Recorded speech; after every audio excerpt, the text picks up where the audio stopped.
Jusqu'où va aller la fracture entre les élus locaux, les maires notamment, et puis Emmanuel Macron? C'est avec Guillaume Pelletier, député de Loir-et-Cher, du Loir-et-Cher, que nous sommes ce matin, et qui est aussi le porte-parole des Républicains. On va en parler ce matin avec lui.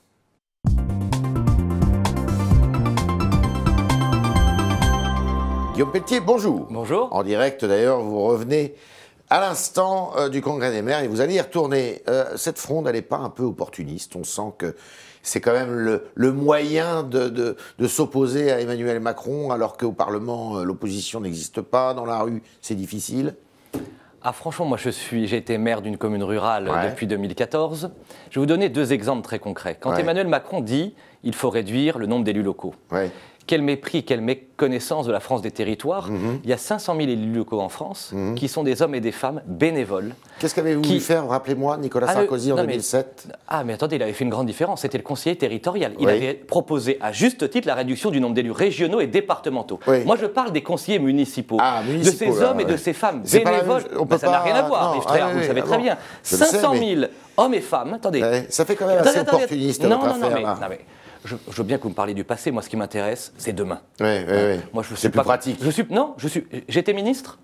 J'étais parlementaire. Non. Mais dites-moi. Voilà. Moi, je suis un jeune député.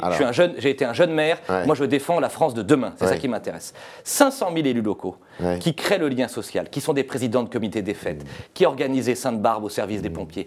Toute cette France des territoires et de la vraie vie, de la réalité. Premièrement. Deuxièmement. Savez-vous quel est le pourcentage de la dette française dont l'origine, la cause, ce sont les dépenses des collectivités communes? 20%. À peine. 10 à 20% selon les différents rapports. Quand on vous demande de faire 13 milliards de... Et donc ça va. Moi je dis à l'État, je dis à M. Macron, faites et prenez vos responsabilités. Je donne une piste. Alors, attendez, avant de demander la réforme aux collectivités, il faut réformer l'État. Réformons l'État. Exemple, une grande réforme des retraites pour économiser 20 milliards d'euros, l'égalité stricte public-privé dans les retraites, la fin des régimes spéciaux. Et là, après, on pourra se mettre autour de la table pour commencer, nous, à se réformer. Ça tombe bien, puisque c'est à l'ordre du jour et il va le faire normalement l'année prochaine. Comme c'était promis pour l'été dernier. Oui, mais enfin bon. Comme d'habitude avec Macron, les bonnes nouvelles. Est-ce que la droite l'avait fait? C'est pour après-demain. Est-ce que la droite l'a fait? On ne peut pas enlever à Nicolas Sarkozy d'avoir fait la première grande réforme des retraites en 2010. Il y a eu Fillon avant, en 2004 quand même, non? Vous êtes très intéressé par le passé, hein? Oui. Décidément. Ce que je voulais vous dire, c'est 13 milliards d'économies qui est demandé aux collectivités territoriales. Les économies, c'est quand même budgétaire. C'est ce que vous demandez, vous aussi, à droite. Yves Tréhard, je suis désolé. C'est à géométrie variable? Mais non, mais est-ce qu'on peut une seconde changer de logiciel et de paradigme? Je le dis avec une clarté absolue. Si la droite française, son combat, c'est la comptabilité, c'est la finance, c'est la réduction d'un ou deux points des déficits ou de la dette, la droite n'a rien compris aux 10 dernières années et à ses échecs électoraux des derniers mois. Donc elle était trop comptable? Elle était trop comptable? La droite s'est enfermée dans les courbes, les taux de TVA, les taux de PIB, les graphiques, les pourcentages. La droite doit redonner du sens. Pour moi, la politique si matérialiste, si financière, à l'esprit si bancaire de M. Macron, ça n'est pas la noblesse de l'engagement politique. Moi, j'appelle la droite à une révolution idéologique pour redonner du sens à la vie, du sens à la politique. Donc la droite telle qu'elle a existé ces 10 dernières années, c'est pas la vôtre? En tout cas, ces derniers mois, ça n'était pas la mienne. Et moi, je plaide pour que, sur les questions de réforme structurelle, attention, la dette et les déficits, ça compte, mais ça n'est pas l'essentiel. Est-ce que la droite va parler des questions d'école? L'école, c'est un grand défi pour la République. Est-ce que la droite va avoir le courage de s'emparer du grand débat européen? Je voudrais qu'on parle un petit peu des collectivités territoriales et notamment des municipalités. Qu'est-ce que vous reprochez, en fait? C'est d'avoir une vision trop comptable à Emmanuel Macron? Je reproche à Emmanuel Macron, à travers ce que je viens de dire sur les élus locaux, à travers les 13 milliards... Mais c'est pas qu'il la creuse, il l'incarne. Emmanuel Macron, c'est l'homme de la politique matérialiste, d'une caste, mélange de l'esprit des banquiers et des technocrates, qui ne connaît rien à la France des provinces. Ah bon, il est né où? Non, alors pour moi, il est né chez Rothschild, à l'ENA, à l'Élysée et à Bercy. Il est pas né Vous voyez, c'est un mélange de tout ça. Et donc Emmanuel Macron méconnaît profondément la France des territoires et des provinces. Cette France des provinces, pourquoi vous dites qui est d'ailleurs l'opportunité historique, parce vous parliez d'opportunisme, moi je parle d'opportunité. Parce qu'il n'est pas élu local? Il n'a jamais été maire. Il il n'a jamais été élu local. D'ailleurs, je crois que dans notre pays, si on était sage, pour être président de la République ou pour accéder à un mandat national, il faudrait une obligation d'avoir connu et côtoyé les mandats locaux. Charles de Gaulle n'aurait jamais pu être président de la République. Non, mais le monde a changé, ça ne vous a pas échappé. Pour comprendre, appréhender les grands enjeux du temps. Vous savez, Yves Tréhard, il y a un chiffre qui passe inaperçu que je porte avec François Barouin dans toutes nos émissions, dans toutes nos interviews. Pour la première fois depuis un siècle, depuis 2015, 51% des Français vivent à nouveau dans une commune de moins de 10 000 habitants. C'est-à-dire qu'il n'y a pas que la France des métropoles. Je ne veux pas les opposer, mais il y a aussi la France des provinces, la France des territoires. Tout ne peut pas être décidé à Paris. Normalement, il doit s'exprimer, pas normalement, il doit s'exprimer jeudi devant les maires de France. Qu'est-ce que vous demandez à Emmanuel Macron? Moi, je lui demande 2 choses essentiellement. D'abord, qu'il s'engage à réformer en profondeur l'État. On ne peut pas demander toujours aux autres, aux classes moyennes, aux retraités, aux communes rurales, aux quartiers populaires, aux territoires périphériques, qu'on commence par l'État. Je propose 2 grandes réformes. La réforme des retraites, dont je vous parlais à l'instant, qui est révolutionnaire, et une grande proposition de lutte contre les fraudes fiscales et sociales. 60 milliards de coûts pour les fraudes fiscales en France chaque année, 20 milliards pour les fraudes sociales. Je vais déposer dans quelques jours une proposition de loi sur le sujet, toute simple, avec peine équivalente. Tout fraudeur fiscal, c'est 5 années de privation d'exonération fiscale. Et pour tout fraudeur social, 5 années de suppression des aides sociales. Pour que la peine soit équivalente, parce que les profiteurs du bas et les profiteurs du haut doivent être sanctionnés de la même manière. L'optimisation fiscale, ça fait partie ou pas? La deuxième chose... L'optimisation, ça fait partie? Tout ce qui est légal ne fait pas partie. Là, je parle de la fraude. Bon. Deuxième demande que je lui fais, puisqu'il veut réformer les territoires, très bien, nous y sommes prêts. Eh bien, ayons l'audace de réformer le millefeuille administratif. Alors, qu'est-ce qu'il faut faire? Moi, je propose de manière très simple, et je ne parle même pas de l'État et de l'Europe. Vous savez qu'aujourd'hui, il y a 5 strates. Communes, communauté de communes, pays, département, région. Je souhaite qu'on garde les communes, entités de vie de proximité. Je souhaite qu'on garde les régions, entités d'investissement importantes. Et au milieu, entre les pays, les communautés de communes et les départements, qu'il y ait une réflexion en fonction des identités territoriales qu'on appellerait les provinces. Géométrie variable. Exemple, la Vendée, c'est une identité départementale. Ce sera la province de Vendée. Chez moi, la Sologne, c'est sur 3 départements, c'est plusieurs communautés de communes, on pourrait créer la province de Sologne. En Alsace, il y a plutôt une identité régionale. Donc ce serait à géométrie variable, mais s'appuyant sur les identités territoriales. C'est plutôt la suppression des départements? Ça dépend. Ça dépend, ça peut être des communautés de communes, des pays, des départements qui fusionnent, qui se fédèrent ou qui se coordonnent. Édouard Philippe va avoir son parti. Marion Mourgue, dans le Figaro, a annoncé que le nom, ça serait Agir. Est-ce que c'est susceptible de vous faire de l'ombre aux Républicains que vous voulez constituer et créer? Au contraire, moi je crois que c'est une extraordinaire clarification. Il y a ceux qui ont cru en la droite, qui ont rejoint Emmanuel Macron. C'est leur droit, je ne les juge pas. Parce que la droite, c'est Emmanuel Macron, c'est ce que vous venez de dire? Ceux qui ont cru en la droite, maintenant qui croient que c'est Emmanuel Macron. Pour moi, Emmanuel Macron, c'est un président de la République qui n'a rien compris à la France d'aujourd'hui, qui n'a rien compris à la France des provinces, qui n'a rien compris aux grands enjeux européens. La droite de demain doit s'appuyer à la fois sur des racines, la fierté, l'enracinement, les provinces, et des ailes, une France conquérante à l'universel. Et donc la droite, que j'appelle de mes voeux, avec Laurent Wauquiez, avec Virginie Calmels, avec tant d'autres, doit se refonder idéologiquement pour incarner cette opposition crédible à Emmanuel Macron. C'est plutôt bien qu'il y ait une clarification et c'est pas susceptible de vider les rangs des Républicains, parce qu'on dit qu'il y a énormément d'adhérents, d'élus qui pourraient rejoindre Agir. Dis donc, ça vous allez me dire, donnez les noms. Moi je pense que la France populaire, la France des classes moyennes, la France des quartiers, la France des territoires, elle est dans la droite de demain. Le grand enjeu que nous allons devoir porter avec Laurent Wauquiez, c'est de parler, bien sûr, c'est de parler à cette France-là, à cette France majoritaire, silencieuse, qui mérite d'avoir des porte-paroles, et les porte-paroles, c'est la droite républicaine. Il y a 3 candidats pour la présidence du Parti Les Républicains. Laurent Wauquiez, présenté comme le favori, refuse le débat public. Vous êtes d'accord avec ça? Pourquoi refuser ce débat tout à coup, alors que vous étiez félicité de ce qui s'était passé pour la primaire? Je propose à tous les commentateurs de suivre Laurent Wauquiez, comme les autres candidats d'ailleurs. Laurent Wauquiez fait un meeting dans chaque département tous les soirs. Il débat avec les militants, avec la nouvelle génération, avec les parlementaires. Maël de Calan et Florence Portelli, c'est la même chose. Ce débat, nous le devons à nos 250 000 adhérents, et c'est un débat d'idées. Parlons du fond. Pas de débat public alors. Mais ça, c'est de la polémique politicienne qui n'intéresse personne. Il n'y a pas un adhérent que ça intéresse. Sauf Florence Portelli et Maël de Calan. Non, sauf le petit monde parisien. Donc moi, je propose qu'on parle de réformes structurelles, je propose qu'on parle d'école, je propose qu'on parle d'Europe. Parlons d'Europe. D'accord. Vous ne croyez pas que c'est un sujet ô combien fondamental ? Justement, vous avez dit ce matin que Juppé et Macron défendaient, c'était les frères siamois d'une Europe démodée, d'une Europe à reconstruire. Certes, est-ce que vous savez que Laurent Wauquiez et Alain Juppé se voient ce soir ? Très bien. Bon. Ils font pas partie de la même tendance politique, ils font pas partie du même parti.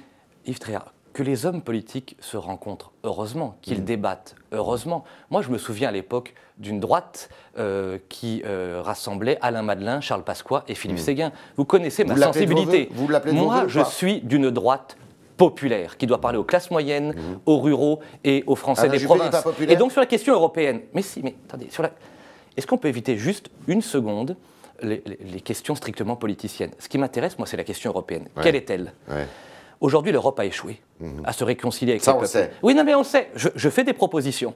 Est-ce qu'il est normal que 85% des marchés publics européens soient ouverts à la concurrence chinoise et américaine et seulement 32% des marchés publics américains? Est-ce qu'il est normal que nous confions la question de l'immigration à la Turquie, dont on connaît quand même les dangers sur la question des droits de l'homme? Est-ce qu'il est normal que la France et l'Europe ne soient pas capables de lutter contre le travail détaché, contre les GAFAM, pour réimposer la primauté du politique? Vous voyez, c'est ça qui intéresse ces gens, le débat d'idées et de fond. C'est un peu ce qui se produit actuellement, contrairement à ce que vous dites, puisque le président de la République est allé il a échoué. il n'a pas encore échoué parce que c'est pas terminé. Pareil pour les GAFA, c'est pas terminé non plus. Je voudrais le périmètre des Républicains, c'est quoi? C'est-à-dire le périmètre le périmètre idéologique, ça va de Juppé à Wauquiez, c'est quoi? Est-ce que Juppé est le bienvenu dans les Républicains tels que vous les voulez? Mais qui je serais pour prononcer une exclusion de qui que ce soit? Alain Juppé a construit la droite française. C'est pas du tout mon intention. Mon intention, c'est de refonder idéologiquement la droite. Pourquoi vous dites que c'est le frère siamois de Macron à ce moment-là? Sur la question européenne. Il y a des hommes et des femmes politiques qui considèrent que tout va bien et qu'il faut aller encore plus loin. Moi, je crois que c'est une erreur. Je suis profondément européen.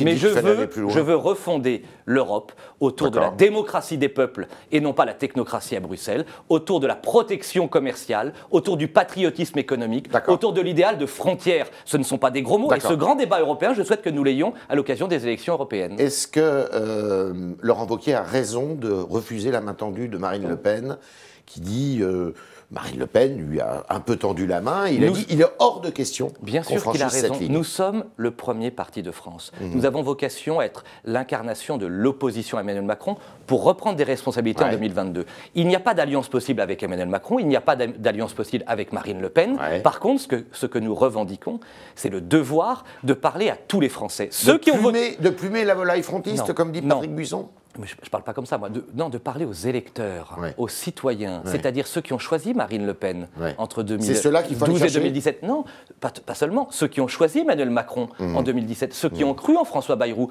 ceux qui sont sensibles aux sirènes de Jean-Luc Mélenchon. Et pourquoi ils vous ont quitté tous ces gens-là? Parce que vous n'étiez pas à la hauteur? Parce que la droite a beaucoup trop parlé et a si peu fait. Voilà le grand drame de la droite ces dernières années. Et que nous n'avons pas su en plus défendre avec beaucoup de détermination le bilan de Nicolas Sarkozy. Mais le passé ne m'intéresse pas. Ce qui m'intéresse, c'est demain. Moi, je souhaite une droite qui parle prioritairement, non pas à tous ceux qui vont bien, non pas aux rentiers sans audace, non pas au monde de la finance. C'est qui les rentiers sans audace c'est tous ceux qui héritent d'une situation acquise et qui veulent que rien ne change. Ce sont les fermiers généraux de Bercy qui nous imposent leurs réformes de rabot pour asphyxier la France qui travaille. Véhiculé, ça, quand même. Ah non, c'est le vocabulaire de demain. Vous savez, les classes moyennes, les retraités, les Français populaires, ils souffrent au quotidien d'un État qui leur demande toujours plus d'efforts et qui est incapable de se l'appliquer à lui-même. Ces catégories aussi souffrent d'une droite qui n'a pas le courage de dire les mots et d'agir en fonction des mots posés. C'était les réponses de Guillaume Pelletier et maintenant il va répondre à vos questions, chers internautes, avec Jean-Baptiste Sémerjian qui nous rejoint dans le studio.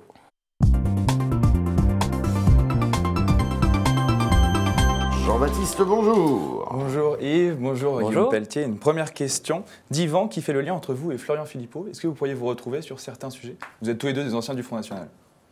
Oui, moi c'était il y a 20 ans, donc lui c'est plus récent. Ça change. Je suis désolé de lui répondre, je ne me positionne jamais en fonction des autres personnalités politiques. Je suis très heureux de voir que des personnalités politiques reprennent mon discours. Par exemple, il y a quelques jours, ça n'est pas une personnalité politique, c'est un philosophe de très haut niveau, quand Michel Onfray, dans une tribune du Figaro, reprend et soutient mon initiative de la France des provinces et des territoires. Ça me marque profondément parce que ça veut dire que les intellectuels dans notre pays sont en train de prendre en considération cette France oubliée, cette France des territoires dont je suis l'élu et que je vais défendre dans les années qui viennent. Que Michel Onfray a toujours un peu défendu d'ailleurs. Oui, mais il le fait avec beaucoup de force. Là. Oui, et puis c'est un bel échange entre le philosophe qu'il est et l'homme politique que je suis. Plutôt de gauche d'ailleurs. C'est ça qui est intéressant.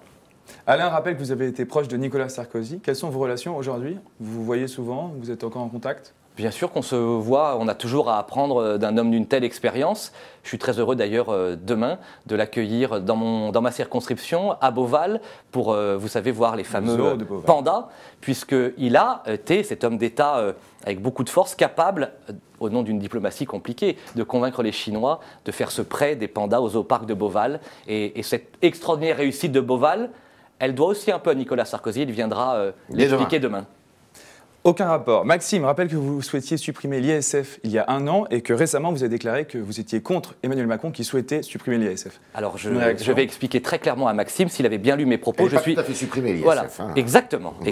Moi je suis évidemment pour la suppression de cet impôt imbécile. Ce que je disais il y a 1 an, ce que je reproche à Emmanuel Macron, c'est qu'il a fait 2 imbécilités en plus. C'est-à-dire que non seulement il n'a pas supprimé l'ISF pour les propriétaires immobiliers, mais il l'a supprimé pour tous ceux qui spéculent et qui ont des capitaux. Et donc il a fait exactement l'inverse de ce que j'appelle de mes voeux depuis si longtemps. Je souhaite la suppression de l'ISF pour celles et ceux qui ont travaillé, qui incarnent la France du travail. Et ce n'est pas parce qu'on est un enfant et qu'on reçoit de ses parents un patrimoine immobilier qu'on doit être taxé sur la question de l'ISF. Autre question. Alexandre, qui est un de nos internautes les plus fidèles, demande pourquoi vous persistez avec Laurent Wauquiez dans l'étatisme et le jacobinisme d'État alors qu'une vraie droite est une droite libérale et conservatrice. Je pense qu'il ne m'a pas écouté. Je suis quand même l'élu, le député de la France des provinces et des territoires. Je ne crois pas au centralisme jacobin. Je crois à un État fort, un État qui protège, un État stratège, bien entendu, qui protège par exemple nos entreprises, nos fleurons, à l'inverse d'Emmanuel Macron qui les brade à l'Europe et au monde entier. Donc je crois en un État protecteur. Mais c'est vrai avec Laurent Wauquiez ? Exactement pareil ? Mais non, mais chacun a sa sensibilité. Pourquoi Laurent Wauquiez, nous sommes complémentaires? C'est qu'il sait très bien que ma fibre, à travers le mouvement que j'ai créé au sein des Républicains, les Populaires, c'est de défendre les valeurs d'une droite populaire et provinciale. Une dernière question de Nicolas. Pourquoi ministres et députés sont réfractaires à la baisse de leurs indemnités ? Ministre, je ne sais pas, je n'ai jamais été. Député, je suis... Vous êtes député ? Oui, je suis pas... Je refuse désormais, vous voyez, sans langue de bois, à ce que les élus, parlementaires et élus locaux, nous soyons les paillassons de la République. Il y a des hommes et des femmes extraordinaires qui travaillent 7 jours sur 7 au service d'une vocation pour servir notre pays. Et je crois qu'on a un devoir de transparence. On a un devoir de moralisation absolue, bien entendu, mais il y a tant d'autres choses à faire et je crois que c'est une forme d'hypocrisie que de faire croire aux Français que c'est simplement en abaissant les revenus de leurs élus qu'on pourra réformer la France et nous faire renouer avec le chemin de la grandeur. Pétier, la loi de moralisation de la vie publique, qui s'est appelée autrement après, elle vous satisfait ou... J'avais voté contre la loi organique pour une raison toute simple. Je vais vous donner un exemple. La réserve parlementaire, tant décriée. Vous savez qu'elle est recréée par Emmanuel Macron, pour une part, et qu'elle est confiée aux mains des préfets. C'est-à-dire que là où on avait un système entre maires, enracinés dans les territoires, parlementaires qui connaissaient les territoires pour soutenir nos communes rurales, nos petites communes rurales, on a aujourd'hui cet argent qui est confisqué par l'État, par les préfets, qui sera distribué à la discrétion des préfets. C'est une régression énorme dans la question de la République. Voilà, c'était les réponses de Guillaume Pelletier à vos questions, chers internautes. Nous le remercions de cette prêté à l'exercice. Merci Jean-Baptiste. Merci aux internautes. Et à demain pour de nouvelles aventures.